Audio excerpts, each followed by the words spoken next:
Bonjour, dans cette partie consacrée au visuel, nous allons voir d'abord c'est quoi au juste un visuel, identifier ses différents types et enfin repérer les éléments le constituant. Comme vous le savez bien, un cours, notamment dans le domaine scientifique et technique, ne se limite pas qu'au texte écrit. À côté, on peut trouver différentes représentations qu'on appelle visuelles. Ces visuels viennent compléter, clarifier ou renforcer l'information, comme les schémas, les tableaux, les dessins par exemple. On les appelle visuels car ils permettent de rendre plus visible un objet ou un phénomène. On les retrouve généralement dans un cours sous le nom de figures numérotées. Donc ces objets de support nous aident à développer les informations apprises. Allez, nous allons voir maintenant si vous avez déjà une idée sur ces quelques visuels. J'imagine que oui. Commençons par ceux qui sont liés au domaine des statistiques où chacun d'entre eux possède son nom propre à lui. Regardez bien. Passons à un autre type de visuel représenté cette fois-ci par divers dessins. Nous remarquons des dessins l'un peu précis, comme le premier. Le deuxième nettement tracé avec des éléments liés par des traits indiquant un cheminement. Et enfin le troisième réalisé au millimètre près.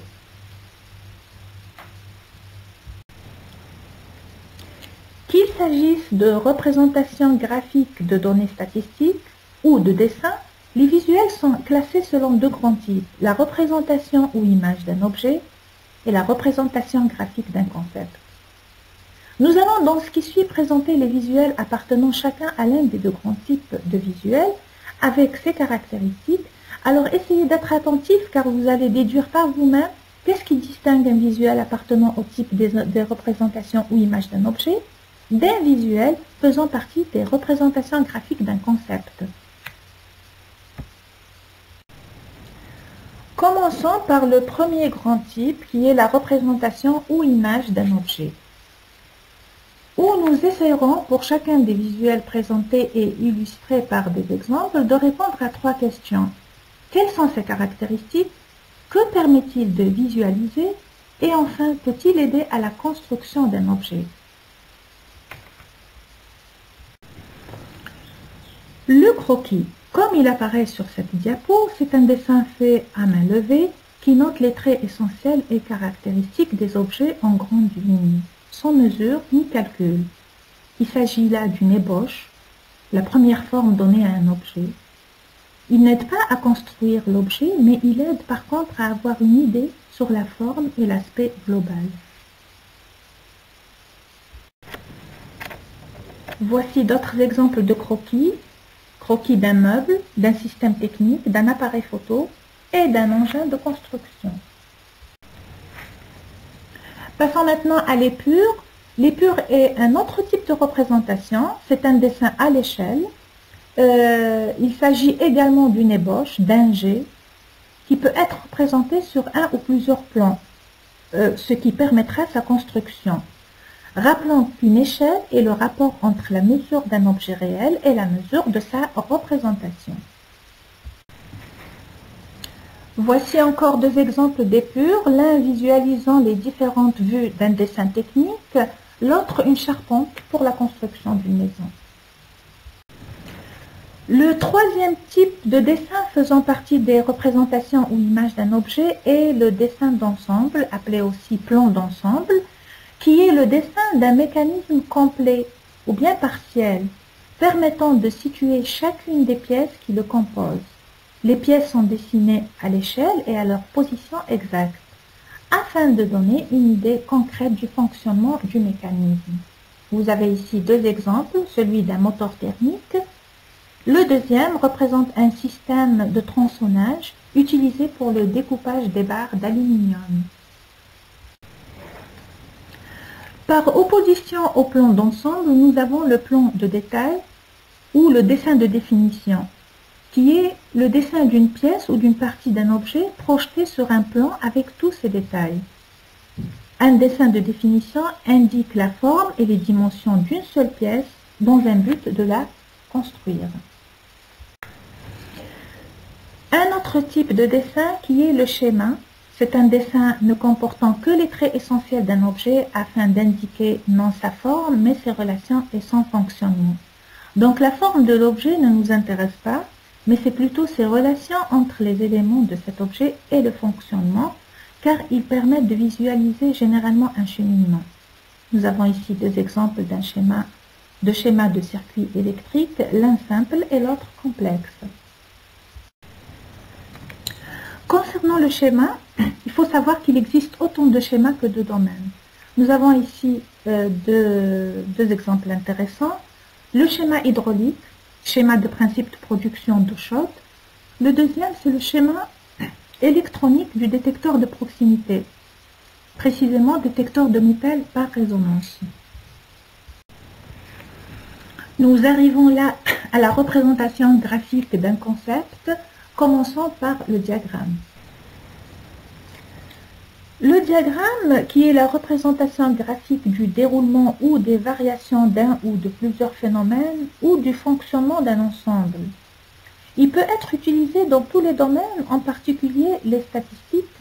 Il en existe plusieurs catégories, mais les plus utilisées et les plus connues sont l'histogramme, le diagramme en bâton et le diagramme circulaire. En statistique, un histogramme est une représentation graphique permettant de représenter la répartition d'une variable continue en la représentant avec des colonnes verticales. Nous avons ici deux exemples d'histogrammes. L'un représente les températures moyennes mensuelles d'un bassin au Maroc, l'autre le nombre d'utilisations de la plateforme de l'ESCI par les enseignants entre 2012 et 2016. Les diagrammes en bâton, quant à eux, sont efficaces pour comparer les données entre elles. Ils sont par ailleurs faciles à lire. Il existe différents types de diagrammes en bâton simple, en bâton groupé ou en bâton empilé. Voici un exemple de diagramme en bâton groupé. Il faudrait faire attention car on confond souvent entre un diagramme en bâton où chaque valeur correspond à un bâton. Les hauteurs des bâtons sont proportionnelles aux effectifs représentés, et un histogramme où chaque rectangle correspond à toutes les valeurs possibles entre les deux valeurs extrêmes. Diagramme circulaire ou graphique en secteur ou encore camembert est un type de graphique utilisé en statistique. Ils sont utilisés en économie et dans le monde des affaires ou dans les médias. Ils représentent bien les résultats de sondages. En informatique, ils sont notamment utilisés pour représenter l'espace disque occupé ou disponible. Vous connaissez bien. La représentation de nombres négatifs est impossible avec ce type de diagramme. Voici un visuel représentant les mêmes données sous forme de diagramme circulaire et la représentation en bâton. À vue d'œil, il y a une grande différence. Ils sont peu précis car ils représentent moins bien les données et facilitent moins leur comparaison que les autres types de diagrammes, notamment si les valeurs sont rapprochées. Dernier type de diagramme, le diagramme de flux, qui est une représentation graphique destinée à présenter des données associant des entrées et des sorties, figurant tout type de flux. Un diagramme de flux de données illustre le flux et la transformation des données pour un processus. Nous avons ici un exemple de diagramme de flux de données d'information. Il existe des symboles qui servent à représenter les différentes parties du système. Afin de mieux illustrer le diagramme de flux, nous avons ici deux exemples. Le premier concerne un diagramme appelé le diagramme Sankey, qui est un type particulier de diagramme de flux, dans lequel la largeur de la flèche est représentée proportionnellement à la quantité d'écoulement. Dans cet exemple, les largeurs des bandes sont directement proportionnelles à la production d'énergie, l'utilisation et les pertes dans une usine. Le deuxième exemple concerne le diagramme de spaghetti, comme on le voit ici. Il s'agit d'une réorganisation des zones de travail. Le diagramme spaghetti est un outil qui donne une vue claire du flux physique des pièces ou des individus. Parmi les visuels appartenant au type de représentation graphique d'un concept, la courbe, il y a autant de courbes qu'il y a de séries. Il faut utiliser des couleurs différentes pour chaque série et les préciser dans la légende. Nous avons ici un exemple de tracé d'une fonction à partir d'un tableau de valeurs. Dans l'exemple suivant, toujours concernant la courbe, les mêmes données sont représentées en bâtons et en courbes. Les bâtons sont efficaces pour comparer des données entre elles, mais les courbes montrent plus clairement les changements d'évolution. Donc les courbes sont faciles à lire et permettent la représentation de nombreuses modalités.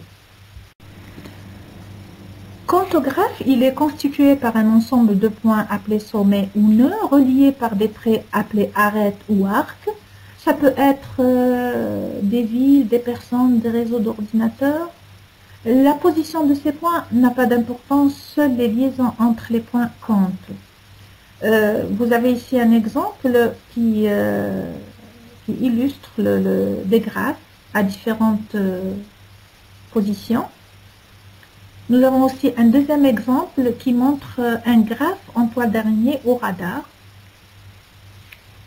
où les axes partent tous du même point central. Les catégories sont indiquées autour du graphique. On peut présenter plusieurs séries dans un seul graphique. Chaque série est alors identifiée par une couleur différente. Vous êtes habitué à utiliser certainement les tableaux. Donc, qui sont aussi des représentations graphiques de concepts. Donc, un tableau est la mise en ligne et en colonne de données attachées à un phénomène afin de pouvoir rendre compte de ces variations, sachant qu'un tableau peut contenir un maximum de données. On distingue deux types de tableaux, les tableaux à une entrée ou une dimension, les tableaux à double entrée ou deux dimensions. Donc, les tableaux à une entrée, ou tableau simple aussi, c'est un tableau qui correspond à un nombre variable de colonnes, mais à une seule ligne de données, comme on le voit sur l'exemple.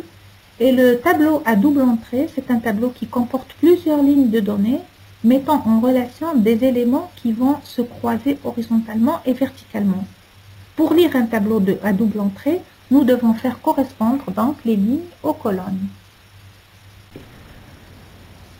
Je vous invite maintenant à faire le point en ce qui est de la différence entre la représentation image d'un objet et la représentation graphique d'un concept. La première, c'est lorsqu'on veut reproduire un objet que l'on voit, quelle que soit sa nature, soit en le dessinant ou bien en le photographiant. La deuxième, qui est la représentation graphique d'un concept, c'est une représentation mentale d'une idée abstraite, opposée au concret, conçue par l'esprit. Elle permet de transformer les données liées à ce concept en informations visibles. En fait, c'est lorsqu'on ne peut pas voir ce que nous voulons représenter, un fait, un phénomène, donc on le visualise à travers des visuels comme le tableau, la courbe par exemple, qui aident à augmenter la quantité des informations, mais aussi leur qualité. Le dernier point de cette partie du cours concerne le repérage des éléments constituant un visuel. Donc, ce que doit comprendre toute représentation graphique, bien, une légende qui représente l'ensemble des informations portées sur le visuel afin de faciliter sa lecture, donc son sens. Un titre sous forme de phrase nominale, éventuellement des sous-titres et des orientations diverses.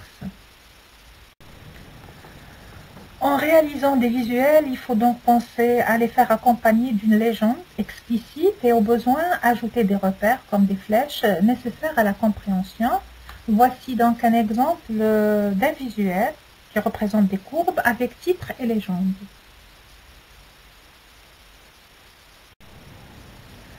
Un autre exemple de légende visuelle représentant des courbes représentatives de fonctions avec des informations rajoutées pour arriver à distinguer entre les différents types de ces courbes. Enfin, pour une meilleure compréhension, vous devez consulter le cours sur les visuels que vous retrouverez sur la plateforme, notamment la partie consacrée aux outils linguistiques permettant de commenter un visuel. Vous trouverez également des activités là-dessus avec exercices corrigés. N'hésitez pas à poser des questions. Toute l'équipe enseignante de français vous souhaite bon courage et se met à votre disposition.